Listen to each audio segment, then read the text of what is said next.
I'm Victoria Grantorich, and I am very grateful to be here today. And I'm going to tell you a bit about what we went through with our son and his disease, and how we've gotten him into remission over the last 3 years. And I'm going to take you all the way back to childhood, because this is a disease that starts in infancy for a lot of children, particularly those on the autism spectrum, like our son is.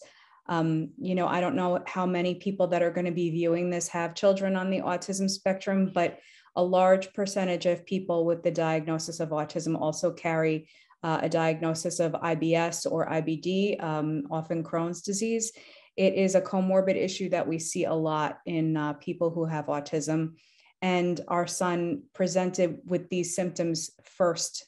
This is the first thing I saw with him that led me to believe that maybe he was different than other babies. I do want to make a disclaimer. I think it's really important that we protect the privacy and respect our children who are disabled. I don't like to talk about anything that's too private. Obviously, when we're talking about a GI disease, we know that there's a lot of, bowel movement talk and things of that nature. Our kids struggle with privacy and parents telling too much. I really want to focus on the disease and putting him into remission and nothing that would embarrass him. I always encourage parents to protect the privacy of your children and not embarrass them, especially in online spaces. So I will not be discussing, consistency of bowel movements and things of that nature. I'm just going to really focus on the disease process. So going back to infancy, when Julian was born, he was born in January. We were living in Queens, New York. I was, relying on public transportation to get places, and it was the dead of winter. So it wasn't really conducive to me going out and looking for help for my baby.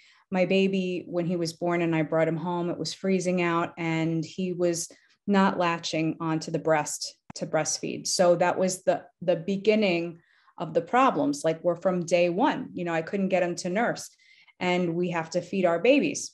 So, when you look back on a person's life, you can see all the things that you missed. I didn't know what a tongue tie was, and that's why he wasn't able to latch, was because he had tongue tie. We also see that a lot in babies who are later diagnosed with autism. So, I couldn't figure out why he wasn't latching. He had to be bottle fed, and I had to rely on formula because I didn't know. I was 29 years old, my first child, and I did not know what I was doing.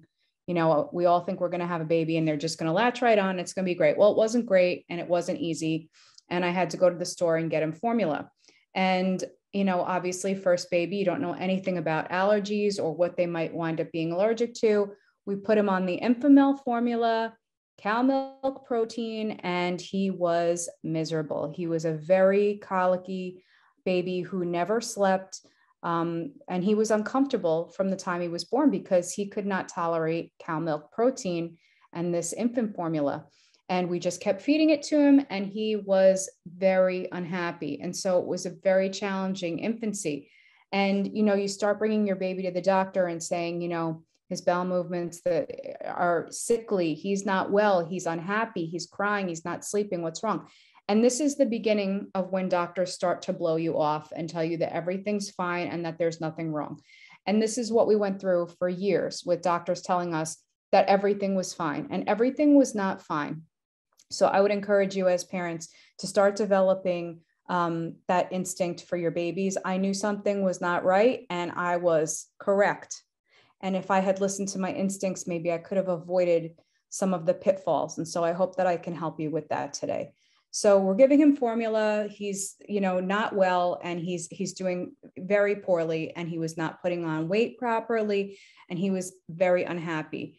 In his first year of life, he was developing fairly normally, and then he had, I don't want to get into this too much, but he did have an intolerance to a series of vaccines that he received at a year old, and he changed a lot after that. And at that time, he was also then a year old and being put on solid foods and on cow milk. So, they're like, take him home, he's fine. They gave him like 6 shots that day and put him on cow milk. So at this point, we put him right onto a bottle of full cow milk, and things got even worse. Things got even worse because he could never tolerate dairy. So what we saw was an addiction to the dairy. So a lot of times what you'll see with children is the things that they are not able to process, they will become addicted to. That's why oftentimes you'll see autistic kids that only eat 3 foods: chicken nuggets, French fries, and cow milk.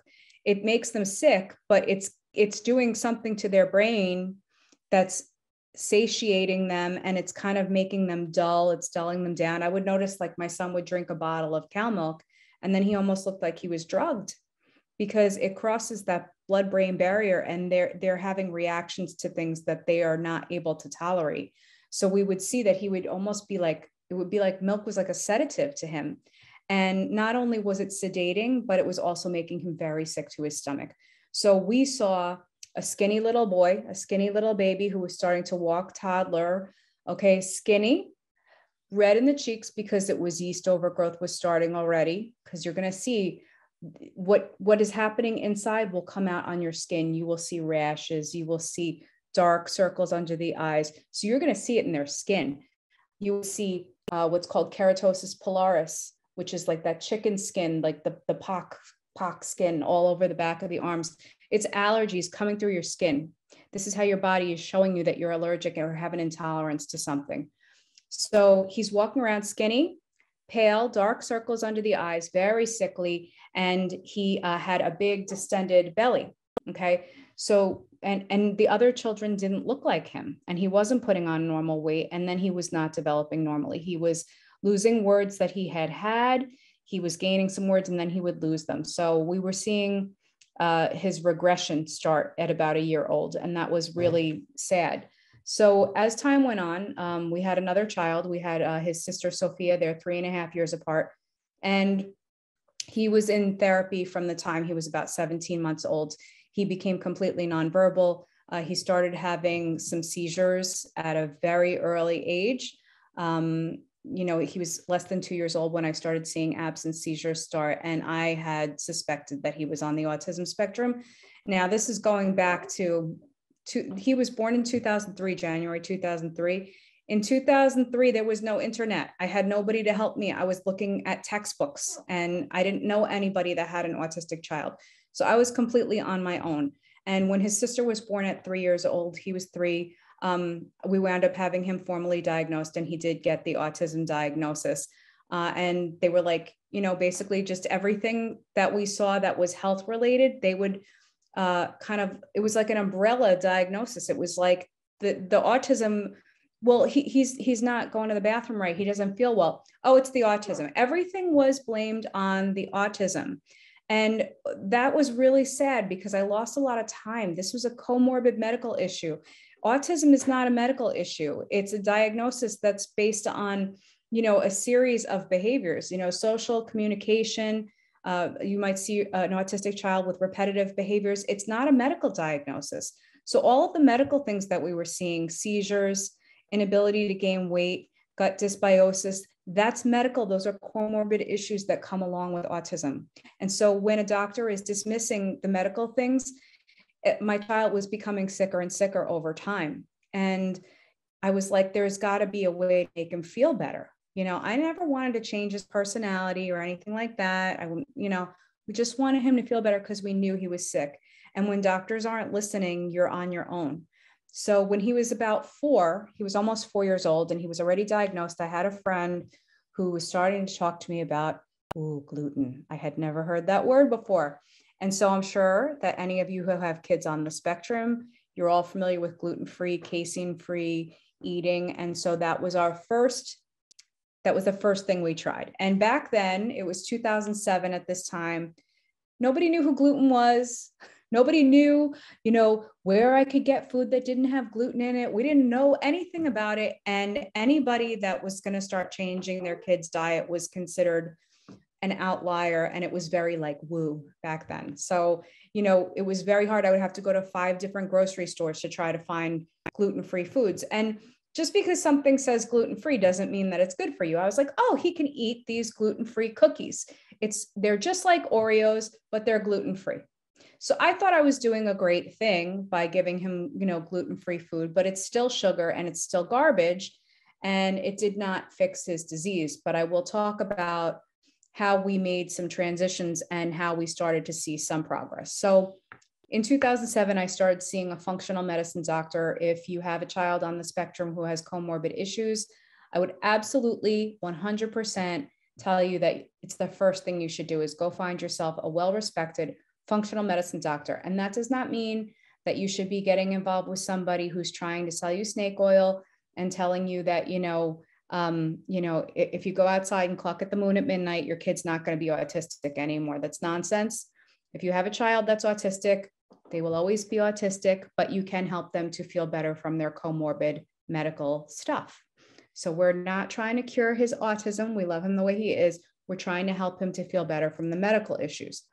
So I would sit with this doctor with textbooks on our lap, because there was no internet, and just trying to figure out what we were going to do to make him feel better. Because at this point, at 4.5 years old, he was the sickest child that my doctor had ever seen in the practice.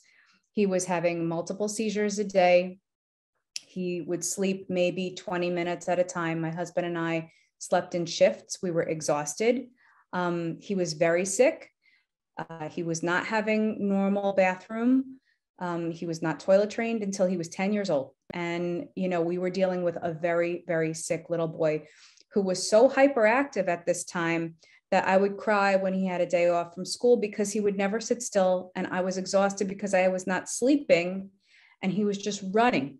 And what I now realized was that so much of the physical activity, behavior is communication, so much of that physical activity was him trying to communicate to me that he didn't feel well. And, when you see behaviors that they try to correct in therapy, okay, I'm not a fan of ABA, all right? I won't even get into that, but you have a therapist coming to your house and they're trying to correct a behavior. You can't correct a behavior that is a communication of your child trying to show you that they don't feel well. You can't, it's cruel to withhold preferred items. It's cruel to try to change a behavior when that behavior is trying to communicate pain, an unmet need. And, my kid couldn't talk. So the way he would try to show us that he didn't feel well was by acting out.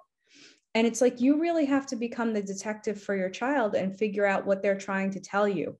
I knew he was sick and I didn't care what it took to make him feel better.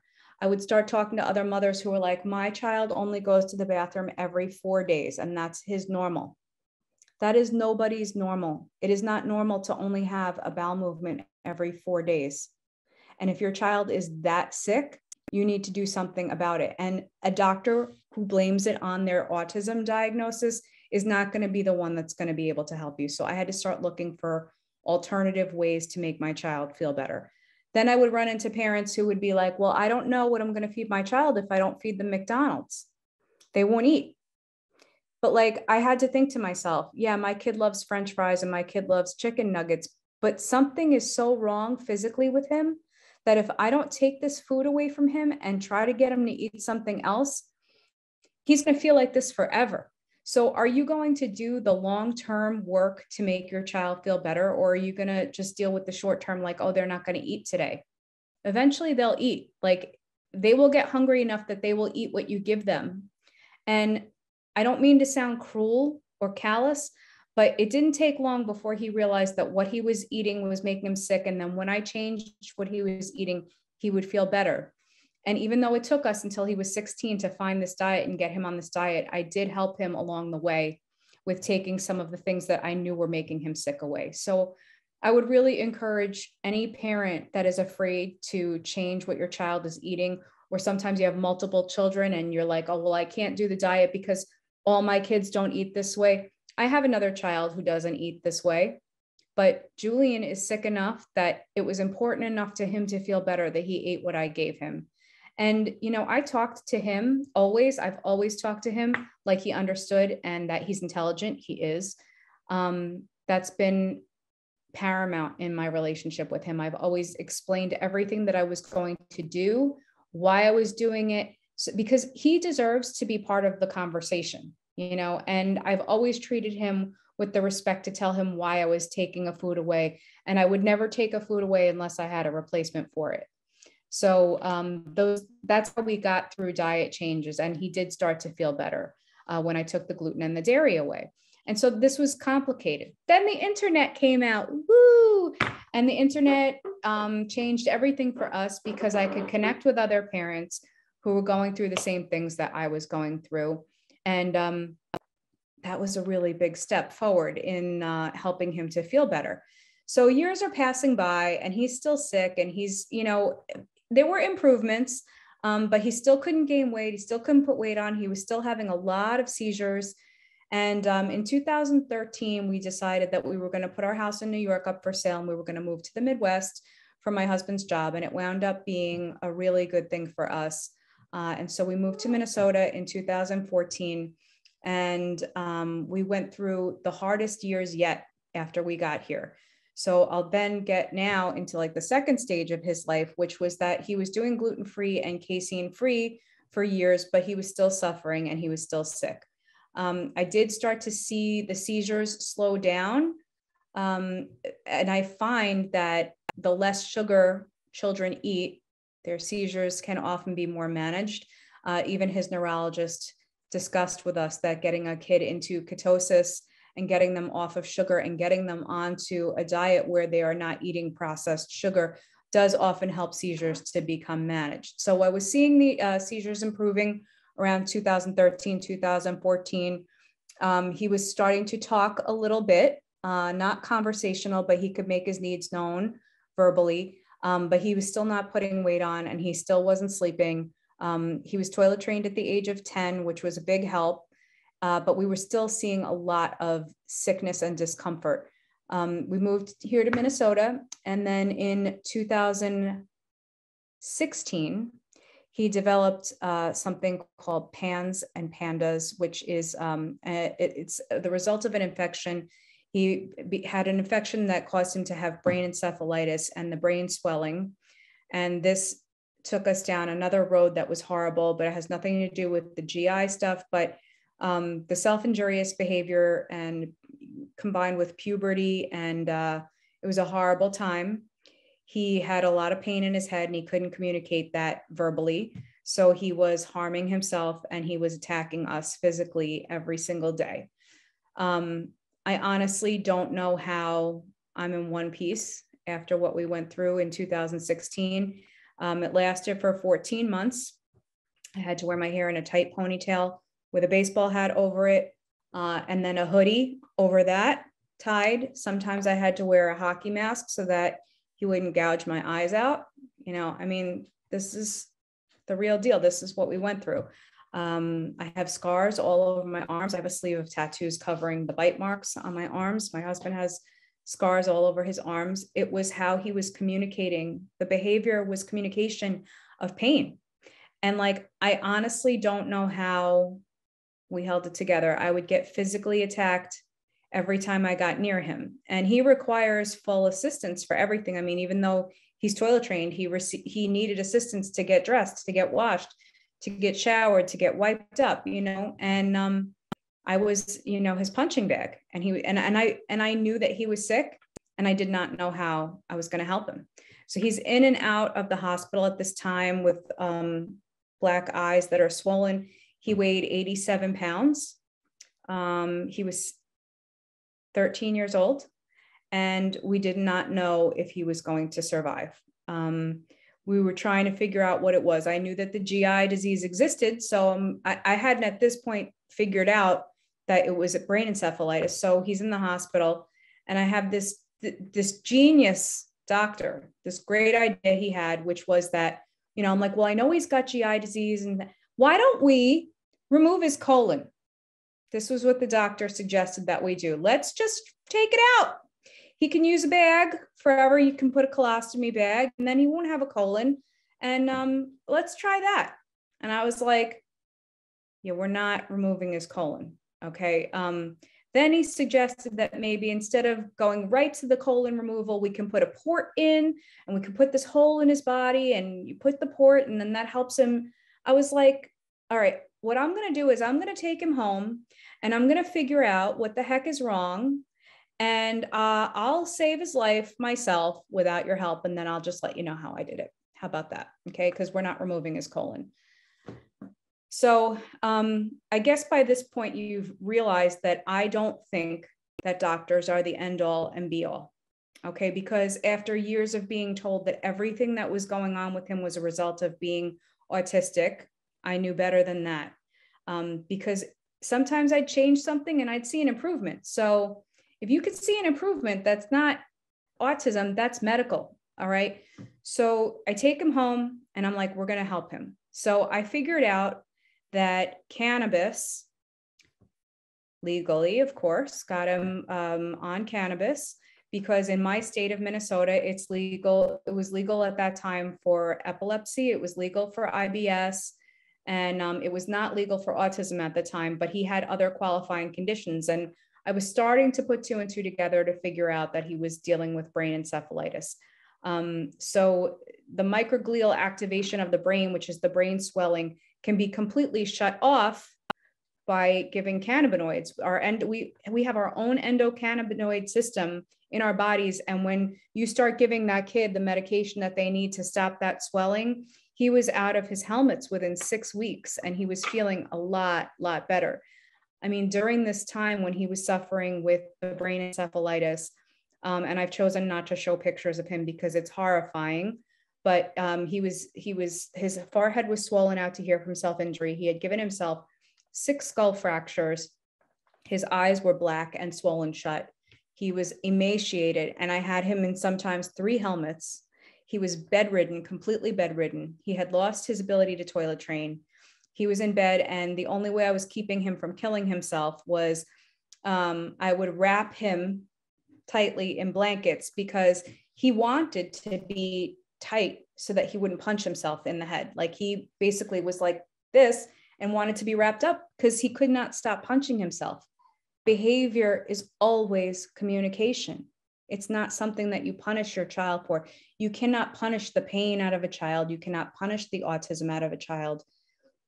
They're punished enough with what they're going through in pain. We have to help them. So look for the behavior and figure out what that behavior is trying to communicate to you. And then maybe you can get to your child. So anyway, get him on cannabis. And within 6 weeks, he's out of the helmets and he was starting to feel much better. And at that point in time, I decided that I had to figure out how to get him to communicate. I knew it wasn't going to be verbally because I could never let him go through anything like that again. I had to know what was causing it. So then I set out on this whole other mission to teach him to type. In the meantime, I got cannabis legalized for autistic people in the state of Minnesota. And now all people in the state of Minnesota who have autism can use cannabis and choose cannabis as their medicine. We wrote a petition for that, which we brought to the state capitol and brought other families who were still suffering and struggling because their autistic children also had comorbid issues that were not being addressed. And now they all can have legal access to medical cannabis in the state of Minnesota. Our petition has been used all over the country to get legal access for other families too. So it was a very important thing that we worked on. And I feel so grateful that we were able to help other families. So now we decided that we were going to try to teach Julian how to type. And that wasn't easy either, but I figured out how to do that too. I connected with somebody who taught me this method that I could get him to type. He has motor control issues and cannot control his limbs very well. So it is assisted. I have to hold him at the elbow so that he can get to the iPad. And that's a whole nother story, but we were able to teach him to type. I taught him in 2018 how to type because I wanted him to be able to tell me how he was feeling and to be able to advocate for himself. And because of this, he was able to tell me exactly what he had gone through when he had the encephalitis, what that felt like. For any of you who have children who have suffered from PANDAS, which stands for Pediatric Autoimmune Neuropsychiatric Disorder Associated with Strep. So that disease that he had, he was able to tell me what it felt like. He said that it was cranial pressure that felt like he had a hose that was just filling his head with air and he couldn't release it except to hit it. Can you imagine? And then not being able to tell anybody and then having people in your life try to punish you for acting like that. You know, it's like what he went through was punishment enough. So he's able to now type and tell me all these things. And, you know, our children are in there. They're just trapped. He understands everything. He's bright, he's intelligent, and he understands everything that's been going around him all these years. He just didn't have a way to express. So teaching him how to type was the greatest day. I mean, he now can tell me everything he's thinking, feeling, and all the pain he's in. So as soon as he started typing, the first thing he started complaining about was his gut. And every single day, that's all I heard. My gut hurts. He was telling me he did not want to live anymore because of the pain he was in. And like, here I am thinking that it was all the brain encephalitis and that we had done so well with his gut, because I thought that I had found, a battery of foods that he could eat without problems.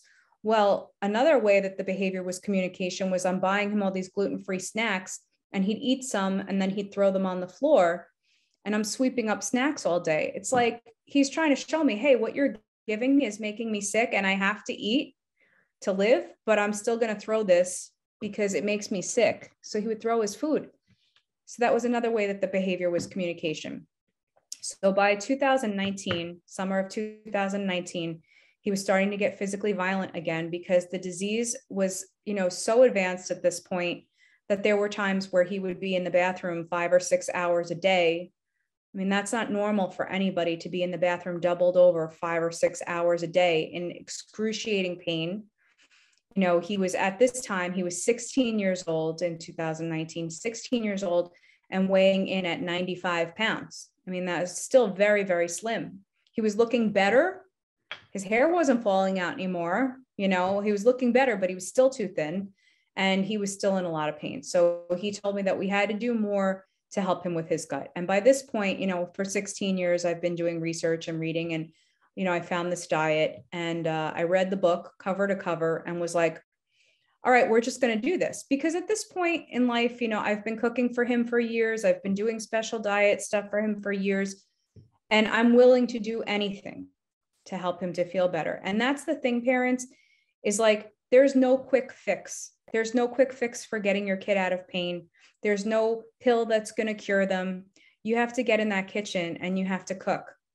And, it's going to be hard. It's a lot of work, but it's worth it because I have my kid back. Look, he's always going to be disabled and he's always going to need help, but that's okay because he's not in pain anymore, and he's not attacking me anymore, and he's not hurting himself anymore. So I can accept disabled. I can accept that he's autistic, that he's going to need care forever. But what I can't accept is watching him harm himself or getting punched in the face. I don't want to be punched in the face anymore. So now I'm not, because I read this book cover to cover, and I reached out to Jeff Berger on like day one, and I'm like, where do I start? What do I even do? I didn't even know what to do. He had just attacked his father outside. He was in pain. And he said, you have to help me with my gut. I'm like, all right. So my takeaway from this diet is you have to starve that bad bacteria out. If you feed that bacteria, it's never going to go away, and your child is never going to get better. I see parents doing, all kinds of cleanses. They'll do like a parasite cleanse, or, they'll say, oh, I'll give my kid Miralax and get them to go because they're constipated. But then you're going to keep feeding them the same thing that's causing the constipation. You're never going to get out of that vicious cycle. That's why I love breaking the vicious cycle. You're never going to get out of that vicious cycle until you stop feeding the disease. And that is the honest to God truth. It's not one of those things where you can have a cheat day, because that bacteria is so opportunistic that the minute that you feed it, it's going to come back with a vengeance. Think of Stranger Things, right? You feed it and then the monster comes back, right? You can't feed that monster. You have to starve that monster out, or else you're never going to reach a point where you're in balance, because balance is always the goal, right? We always want to be in homeostasis. We want our bodies to be balanced. If they're too acidic or too alkaline, it's like we want balance. We want everything to be balanced. So even with feeding my son everything only on the diet that's legal, there are still things that he's intolerant to. And many of you who have autistic children may find that there are things that are legal on the diet that your child still will not be able to consume. For example, my son can't do any dairy whatsoever. It's too inflammatory for him and it makes him very sick. So even the dairy that's approved on the diet, he cannot eat. My son cannot do any kind of beef because beef is high in histamines and he has a problem with histamines. This is why you have to know your kid so well. What worked for my child is not necessarily going to work for your child. One thing I would recommend if you have an autistic child and you're considering doing this diet, I would definitely recommend a test called the MRT test. It's a blood draw, and it's very important to figure out what you're allergic to or sensitive to. Even with all of the things that we were feeding him that were legal on the diet, he was still allergic to egg whites. And there are a lot of eggs on this diet. So we now know that he can't do egg whites. He can only do the yolks. If I had continued making his quiches and his baked goods with a full egg, we would not be in the remission that we are right now because he couldn't do the egg whites. When you start separating egg whites from yolks, you're going to see how much egg white your kid could have been getting. Give them that, and they're not going to be able to beat their disease if they're allergic to it. So you have to know specifically what your child cannot tolerate. My child can't have vanilla extract. What a strange thing to not be able to tolerate. But that's why you don't want to guess. You want to test.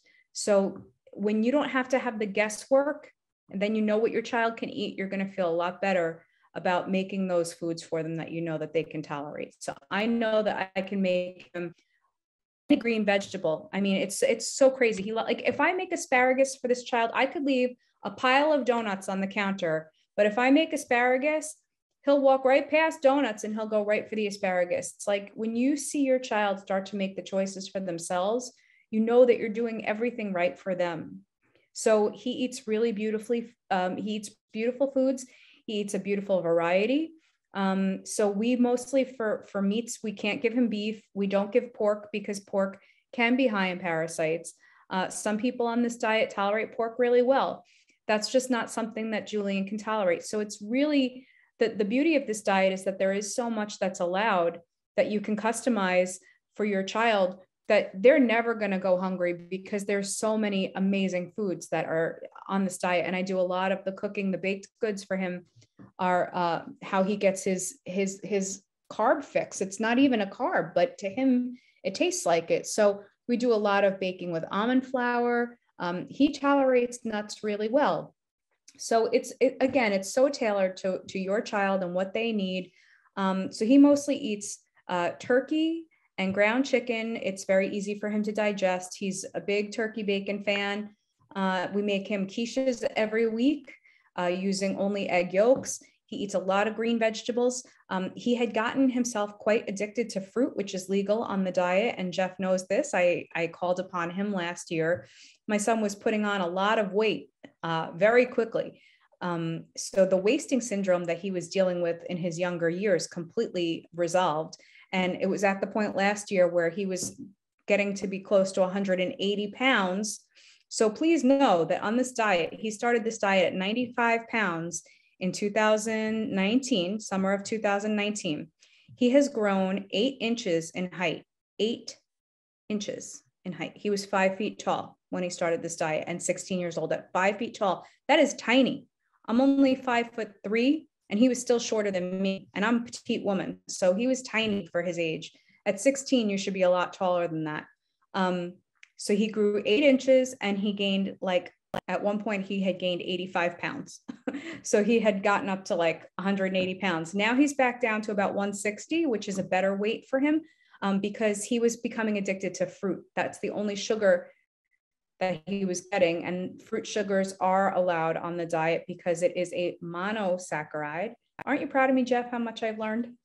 So it's a monosaccharide. So he could eat the fruit sugar, but he was becoming addicted to it. So you do want to watch to make sure that your child is not becoming addicted to certain foods that could be harmful. When you think about what fruit sugar can do at times, think about it can ferment. It can cause an alcohol effect on the brain. So I'd notice he would eat, he was eating probably $100 of organic blueberries every 3 days. I was going broke at the store buying him blueberries. When you start seeing your child craving something too much, you better take a good look at it, because just like he was addicted to milk as a baby, he started becoming addicted to mangoes and blueberries. And so we had to take that away. And he said to me, this is why typing has been so great. He said to me, you need to take the blueberries away. Take the fruit away from me. It's too much. So now, he'll get a little bit of that sugar fix in his baked goods because there's honey in it.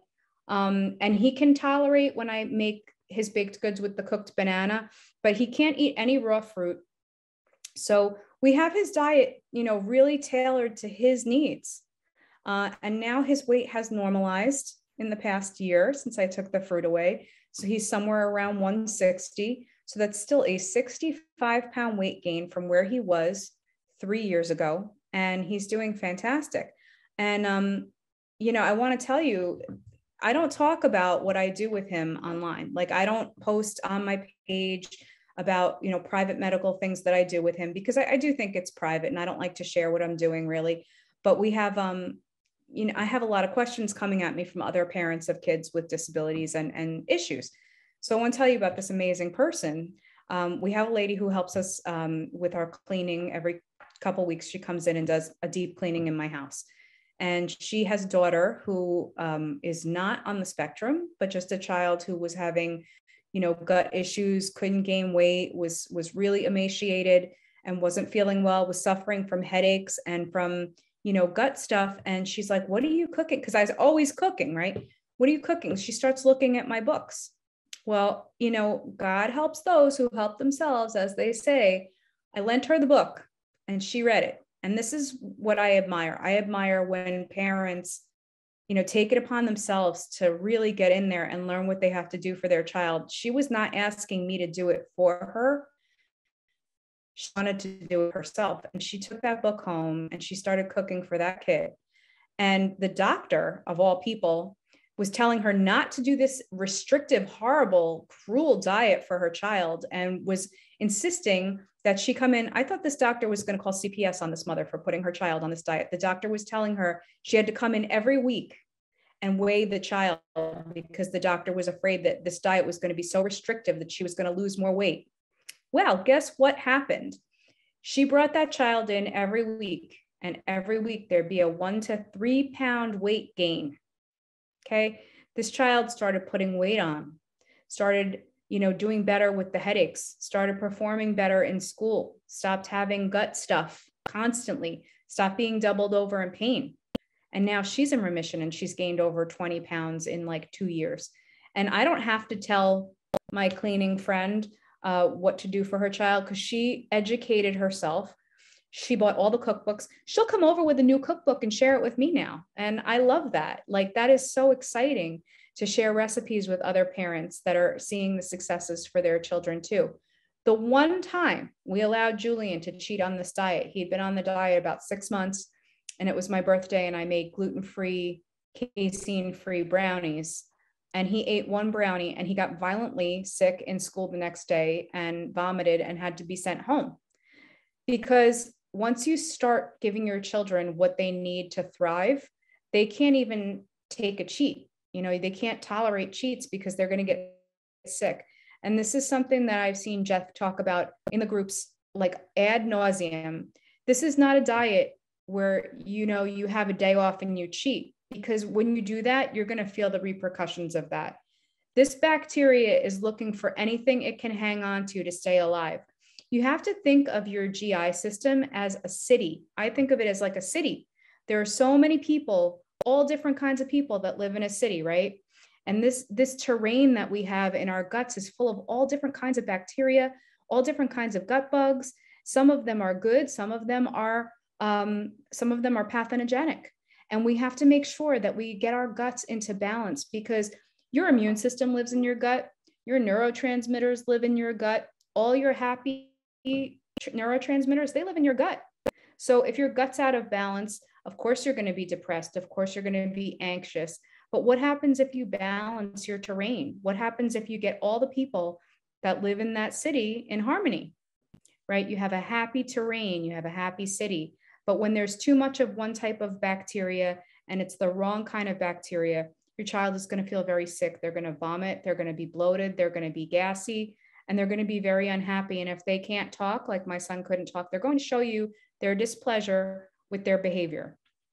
It is your job as a parent, it is your responsibility, even as a parent, to do everything you can to help your child to feel as well as they can possibly feel. I can't come into your house and do it for you. I can hold your hand and support you. And I can tell you that you can do it, because if anybody can do it, if I can do it, anybody can do it. Like, anybody can do this diet. You just have to be willing, and you have to be willing to read and to learn. And at a very young age, I realized that if I didn't learn all of the things to save my son's life, he was not going to make it, because the doctors are not invested in saving your child's life. The doctors are not invested in treating root cause. They're invested in masking symptoms. And you're not going to achieve remission or true healing without making real change to your diet. Now, I don't eat strict SCD because I don't have this disease, but I do have ADHD, and I also am on the spectrum. And I have found that by eating unprocessed, clean food, all organic, not sprayed with glyphosate, not a million chemicals that I can't pronounce, I have lost over 60 pounds. I used to be over 200 pounds when I was in my 30s. I've lost 60 pounds. I don't shoot stuff into my face. I don't have to. I have good skin because I eat really clean food. I am a really healthy person now. I don't get sick anymore. I got COVID twice, and it was like a minor cold for me. I beat it very quickly.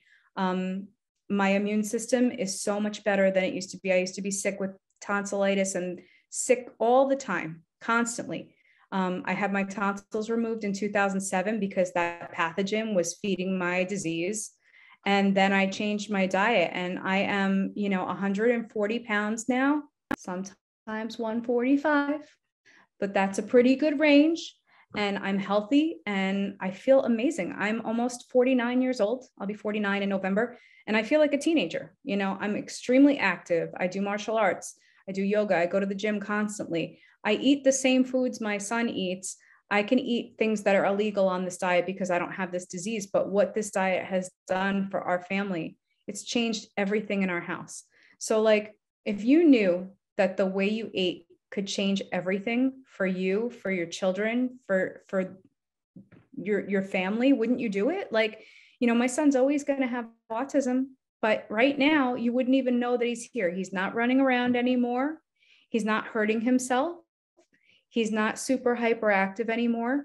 He sleeps 10 to 11 hours at night now. He goes to bed at a decent hour, 10:30, 11 o'clock, he goes to bed, sleeps all night, wakes up, has normal bathroom now every day, not every 4 days, every day he's in the bathroom. It's normal. And he's not in the bathroom for 6 hours anymore. He's in remission. The only things he takes for his GI disease at this point is he takes a non-steroidal anti-inflammatory every day. And I just do that as maintenance. And I give him oxy powder to soften and make sure that he goes every day, because you do not want to go a day without using the bathroom. It's very important that your child be cleaned out all the time, because don't forget, everything that's coming out is toxic. And I want to just say one last thing before we close today. Please don't give up in the first year of trying this diet. The first year is the hardest. Jeff warned me that every 3 months that there were going to be flares, because you have to remember, I'm going to describe it to you in almost like a picture. This is how I visualize it. Think of your insides, right, as like a pipe, right? If that pipe is all clogged with mucus, right, like your pipes at home, if it's clogged, it's going to get smaller and smaller and smaller.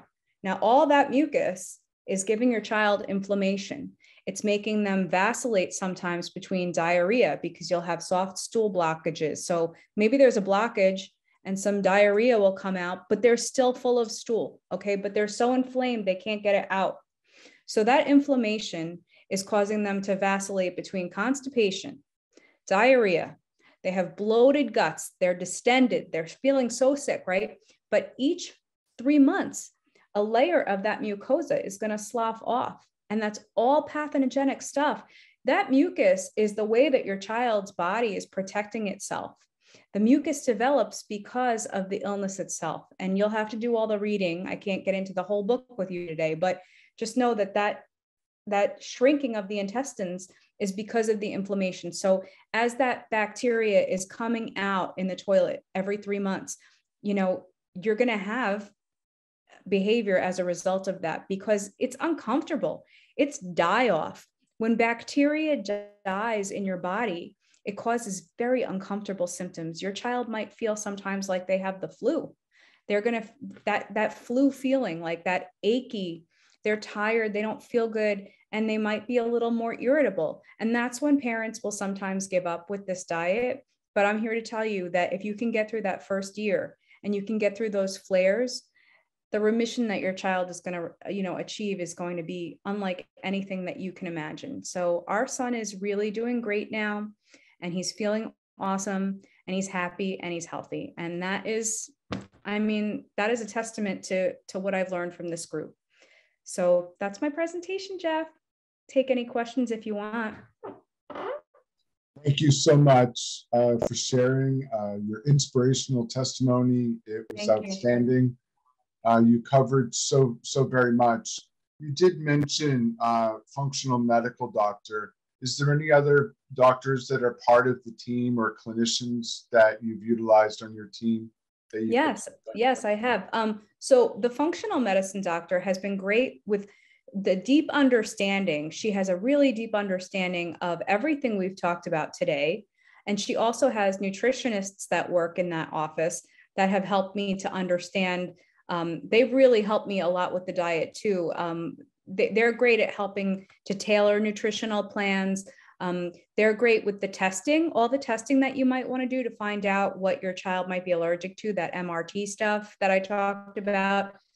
They're with testing. She's got a few people on staff over there. She's got occupational therapists there. And so there should be a team of people in place when you go to a functional medicine doctor. Also, very good to have allergists on board too, because autistic children often have the comorbidity of autoimmune disease. And there are so many autoimmune diseases. There are multiple. My son has multiple autoimmune diseases. So people who really deal with allergy and immunity are very important to have on your team. I also would say that a Lyme literate doctor, our kids get bitten by ticks, and that will affect them. So there's so many things that go into what makes your child's comorbid diagnosis. And so having that great team, but start with the functional medicine doctor. You mentioned Julian's success with this specific carbohydrate diet. And you mentioned he's sleeping, through the night, which is awesome. Not many people can do that. What is his activities like during the day? How does he use his energy now that he's feeling so comfortable with himself? Oh, thanks for asking that. That's a really good question. It's very unfortunate, I will say, and I could go off on a whole tangent here about how when our kids become adults, that there are not adequate programs for them. With the pandemic, my son was supposed to be in school. He was in a Setting 4 program for profoundly disabled teens and young adults. He really needed that one-to-one staffing at school, and he still did have kids that went to that school that were still dealing with self-injury. And so you really did need to be in a Setting 4 for that. So when the pandemic happened, school was just done for him, and he was in 11th grade that year. And so his senior year, he missed the whole entire year because we were going into 2021. And I chose to keep him home because he does have autoimmune issues and he is a vulnerable young adult. We wanted to make sure that he was safe and protected. He cannot be safely vaccinated against COVID. So we thought that keeping him home here would be the best thing for him. And we were right. We hired staff to come in. So we homeschooled him for his senior year. And unfortunately, I didn't think that trying to send him back out when he got a little older into a transition program was going to be a good thing for him, because even though I like the social idea of it for him, he's doing so much better at home. What I didn't realize, I didn't anticipate how much trauma he was still being exposed to at school, because he was still seeing kids that were still sick and still struggling. And that was affecting him mentally. So the trauma that he was seeing at school, he was processing that and it was upsetting to him.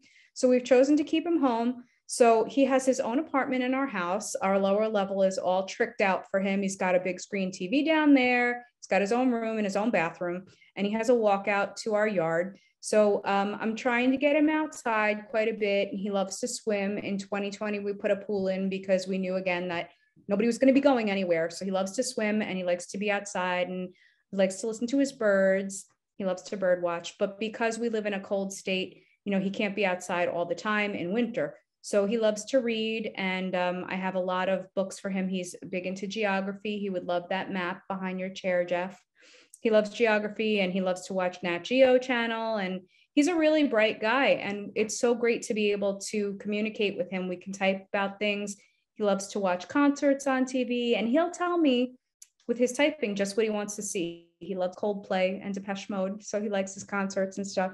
So it's just amazing to be able to talk with him and converse with him and to get to know our son. It's been amazing. And now that he's in such great remission, I think he's really enjoying his life and he likes being home. I'll be available via email. If there are any questions that come up that are sent your way, I'd be happy to answer them if there's anything I can do to help. Great. Thank you so very, very much. Thank you so much for having me. It was a pleasure. And it was nice to meet you too, Tracy. And thanks to you, Jeff. Jeff, you know that you're my point person. If I ever have questions, you're the one that I always reach out to. So I am very grateful for your help. Great. Thank you so much.